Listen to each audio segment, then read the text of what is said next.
네, 부동산 성공 투자의 미래 1부의 문을 활짝 열었습니다. 1부 함께해 주실 두 분의 전문가 소개해드리도록 하겠습니다. 김명경 이사님과 김재경 소장님 자리 주셨습니다. 안녕하세요. 네, 안녕하세요. 네, 반갑습니다. 자, 오늘은 어떤 내용 소개해 주실지 궁금합니다. 부동산을 매수할 때 다양한 요소들을 고려하면서 미래 가치를 분석하지 않습니까? 경기 상황은 물론 부동산 공급량이나 정부 정책 등 다양한 부분들을 보죠. 굵직굵직한 중요한 이슈들은 앞선 시간에 한 번씩은 다뤄봤으므로 오늘은 사람들이 많이 신경 쓰지는 않지만 참고하면 좋을 부동산 이슈를 한번 가져와 봤습니다. 네, 저희가 프로그램을 시작한 지 벌써 6개월이 지났습니다. 6개월 동안 부동산 시장에도 다양한 변화가 있었고요. 부동산 자체가 워낙 복합적이다 보니 여러 가지 이슈를 저희가 많이 다뤘습니다. 자, 오늘도 어떤 내용을 다뤄주실지 많이 궁금합니다. 어떤 내용인가요? 바로 1인 가구의 증가입니다. 사회적인 흐름이 달라지면서 앞으로도 주목받을 이슈인데요. MC님은 1인 가구에 대한 이야기를 들어본 적 있으신가요? 네, 1인 가구에 대한 이야기 많이 들었습니다. 혼밥, 혼술 이런 단어도 요즘은 좀 친근하게 들리고요. 뭐 혼자 사는 프로그램도 많이 나왔죠. 혼자 사시는 분들이 생각보다 많나 봐요. 이게 이슈가 되나요? 그런데 1인 가구가 이제는 일상적으로 받아들여지는 시대가 왔지만 그 숫자가 얼마나 되는지는 사람들이 잘 모르시는데요. 통계청에 따르면 520만 가구가 넘어간다고 합니다. 이는 2인 가구가 500만이 안 되는 것을 생각하면 정말 높은 수치로 주택 수요를 뒷받침한다고 할 수 있기에 중요하다고 할 수 있습니다. 네, 1인 가구가 많다고는 들었는데 520만이라는 숫자로 들으니 굉장한 것 같습니다. 그리고 무엇보다 2인 가구보다 수가 훨씬 더 많다는 것이 정말 놀라운 사실인데요. 1인 가구 증가는 우리나라만의 이야기는 아닌데요. 그래도 한국의 1인 가구 증가세가 급격하게 높아지고 있어 사회 경제적으로도 큰 영향을 끼치고 있습니다. 통계청에 따르면 전통적인 4인 가구 비중은 계속 줄어들고 1인 가구는 계속 늘어날 것으로 이야기하고 있는데요. 2015년도 인구주택 총조사에 나온 자료에 따르면 현 1인 가구 수는 520만으로 20년 전만 해도 특이한 사례였던 게 어느덧 주류 생활의 형태로 자리 잡은 것이죠. 세계적으로도 1인 가구 비율이 높다 보니 한국도 향후 1인 가구 비중이 더 늘어날 여지가 높다고 보고 있습니다. 네, 1인 가구에 대한 뉴스를 정말 많이 접해봤지만 생각보다 정말 많은 것 같습니다. 앞으로는 전통적인 4인 가구보다 훨씬 더 그 수가 늘어난다고 하니까요. 이 부분도 좀 주목을 해봐야 될 것 같습니다. 그리고 우리나라뿐만 아니라 세계적으로 1인 가구가 굉장히 많은 것 같네요. 자, 궁금합니다. 이렇게 1인 가구가 계속해서 늘어나는 이유 어디에 있을까요? 기본적으로 사회적인 인식들이 변화하고 있습니다. 첫 번째로는 결혼에 대한 인식도 크게 달라졌는데요.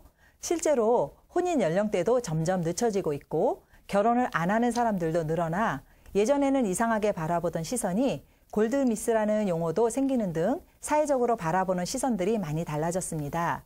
요즘 젊은 세대들의 인식을 보자면 결혼을 한다는 비율이 42%고 아예 생각이 없는 사람들은 34%나 되었습니다. 네, 예전에는 결혼이 필수라고 생각했지만 최근에는 선택이라는 인식이 굉장히 많아지고 있는 것 같습니다. 중요한 포인트는 사람들의 생각과 좀 인식, 가치관이 좀 많이 바뀌었다고 볼 수 있을 것 같은데요. 네, 그리고 평균 수명이 계속 늘어난다는 것도 있습니다. 현재 평균 수명이 80세가 넘어가고 언론에서는 100세 시대라는 말도 공공연하게 나올 정도로 고령화 사회에 대한 이야기도 나오고 있습니다. 문제는 단순히 오래 살게 되었다는 게 아니라 역시 사회적 인식이 달라진 것에 있습니다. 현재 부양하고 있는 사람보다 부양 의사가 아예 없는 비율이 더 높고요. 상황에 따라 부양하겠다는 사람들이 있는데요. 그런데 여기서 말하는 부양이라는 것이 경제적 부양이 높지 직접 모시고 사는 밀착형 부양을 생각하는 사람은 16.7%밖에 안 돼 실질적으로 부모를 직접 모시는 가족은 요즘 사회에서는 그리 많지가 않습니다. 네, 예전처럼 3대, 4대가 함께 거주하는 대가족에서 4인 가구 이렇게 핵가족으로 많이 변화가 되어 왔습니다. 그런데 또 중요한 것은 노부모를 직접 모시는 분들은 좀 줄어들고 있고요. 그리고 평균 수명은 증가하기 때문에 이 주택의 수요는 계속해서 증가한다라는 말씀인 것 같습니다. 그렇죠? 네, 1인 가구의 증가세를 보면 젊은 층이 높을 것 같지만 실제로 보면은 고령층의 증가율이 눈에 띄게 높아진 것을 아실 수 있을 것입니다. 항혼 이혼이 크게 늘어난 것도 이유인데요. 예전에는 젊은 층이 주로 이혼을 해왔습니다. 90년대만 해도 전체 이혼의 80% 이상이 30대 이하였는데요. 그런데 점점 그 비중이 낮아지더니 지금은 40대와 50대의 이혼율이 더 높고요. 60대 이상의 항원이혼도 급격하게 증가하는 추세입니다.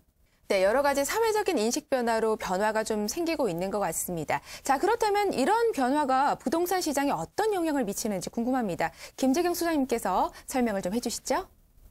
네, 결국은 가구 수가 늘어난다는 것에 있습니다. 예전과 달라진 사회적인 인식으로 인하여 평균 수명이 늘어나 한 시대에 가족 구성원은 늘어났어도 밀착형 부양 세대가 줄면서 세대 구성원 세분화가 되었는데요.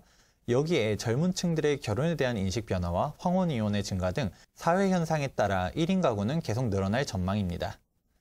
인구는 크게 늘지 않더라도 가구 수가 세분화되면서 주택 수요가 늘어나게 되었는데요. 자가를 보유한 사람의 비율이 56%로 앞으로도 주택 수요에 대해서는 꾸준히 증가할 것으로 보입니다. 그런데 1인 가구에 대해 이야기를 하다 보면 항상 나오는 이야기가 있는데요. MC님은 혹시 어떤 말이 나올 것 같으신가요? 부동산 수요가 늘어나니 가격이 상승한다라는 얘기인가요? 그런가요? 질문을 좀 더 명확히 해보자면 부동산 수요가 늘긴 하는데 어떤 평형대가 늘 것 같으신가요? 아무래도 혼자 사니까 소형 평형대가 좀 인기를 끌 것 같은데요. 네, 사람들이 부동산에 투자하려고 하면서 평형에 대해 말하는 것 중 1인 가구가 증가하니 소형 평수 수요가 늘어날 것이라는 이야기를 많이 합니다. 물론 일리가 있는 말이긴 하지만 꼭 그렇지만은 않다는 것이죠. 혼자 산다고 해서 소형 평수만 선호할 것이라고 생각한다면 좀 극단적으로 원룸이나 고시원 방으로도 충분한가 생각하면 또 다릅니다. 중요한 건 소득 수준인데요. 원론적인 이야기이긴 하지만 대부분 사람들은 좁은 집을 선호하기보다는 넓은 집을 선호합니다. 텔레비전 예능 프로그램을 보면 혼자 사는 연예인들이 나와도 집은 엄청 넓게 생활하는 모습이 자주 보입니다. 옷방이나 서재, 창고 등 공간을 활용하려고 하면 할 수 있고요. 반대로 식구가 많아도 소득이 낮으면 좁은 집에서 살게 되는 것이죠. 네, 그렇군요. 저만 해도 좀 자금적인 여유가 된다면 큰 평수로 좀 이사를 갈 것 같습니다. 사실 몇 명이 사는가가 중요한 게 아니라 이제 소득 수준에 따라서 소득에 따라서 평형을 선택한다라는 말이 맞는 것 같네요. 네, 물론 소형 평수에 대한 인기도 높아지겠지만 소형에 한정될 필요는 없다는 것이죠. 지난번 시간에 대형 평수에 대해 방송을 했었는데요. 그때에도 사회적인 부분들이 있다고 하지 않았었나요? 네, 캥거루족이나 리터루족에 대해서 들었습니다. 그렇죠? 네, 맞습니다. 해당 부분은 오늘 이야기한 부모 부양에 대한 인식저하와 별개로 본인이 독립할 여력이 안 되어 다시 학가하는 것인데요. 언뜻 보면 상반된 것 같지만 자세히 보면 다른 내용이 혼합되어 있는 게 요즘 사회로 전통적인 구조에서 계속해서 변화하고 있습니다. 그 외에도 근본적으로 대형 평수 공급이 줄어 신축 아파트들을 중심으로 대형 평수 가격이 상승하고 있다는 이야기를 했었는데요. 그래서 이 이야기는 특정 평형대에 대한 이야기라기보다는 기본적인 부동산 수요에 대한 부분으로 접근하시는 것이 좋을 것 같습니다. 네, 그리고 대형 평수에 관한 이야기는 저희가 지난 방송에 다뤘습니다. 그 방송을 좀 참고하시면 도움이 될 것 같네요. 이어서 이야기를 해보자면 이번 1인 가구 주제는 사실상 인구 구조에 대한 내용이라고 할 수 있습니다. 현 저출산이 심각한 사회 문제로 대두되었지만 평균 수명의 증가로 인구 자체는 계속 증가하다가 2031년 이후로 실질적인 감소가 될 것으로 이야기를 하는데요.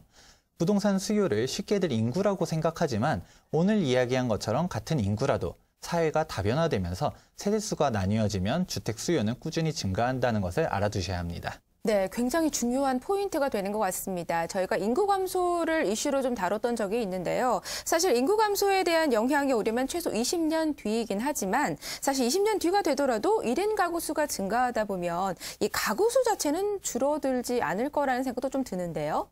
네, 또 중요한 것이 바로 인구 밀도입니다. 한국은 세계적으로도 인구 밀도가 높은 국가이지만 여기에서도 또 대도시에 집중되어 있는데요.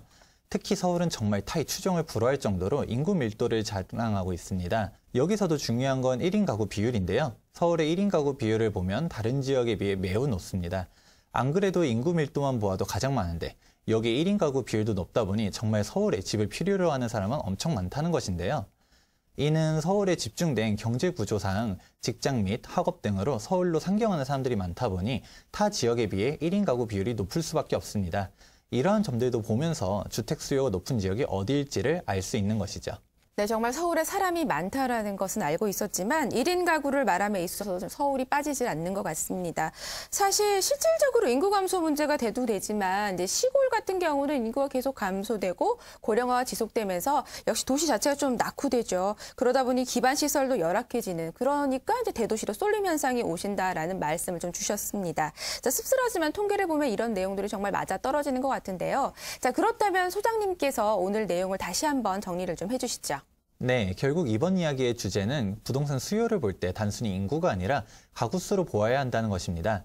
사회적인 인식의 변화 등으로 가족 구성원의 틀이 변화하면서 이러한 1인 가구의 증가는 꾸준한 부동산 수요의 증가로 볼 수 있는 것이고요. 부동산 시장을 바라볼 때 주목해야 하는 지표 중 하나라고 할 수 있습니다.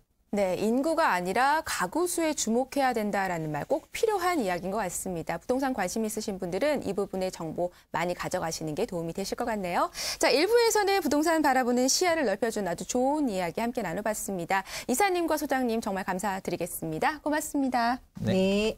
네, 부동산 성공 투자의 미래 1부 함께 하셨습니다. 잠시 후 2부에서는 김재경 소장님께서 좀 알아두면 좋은 생소한 재개발 용어에 대해서 설명해 주신다고 합니다. 계속해서 저희와 함께 해주세요.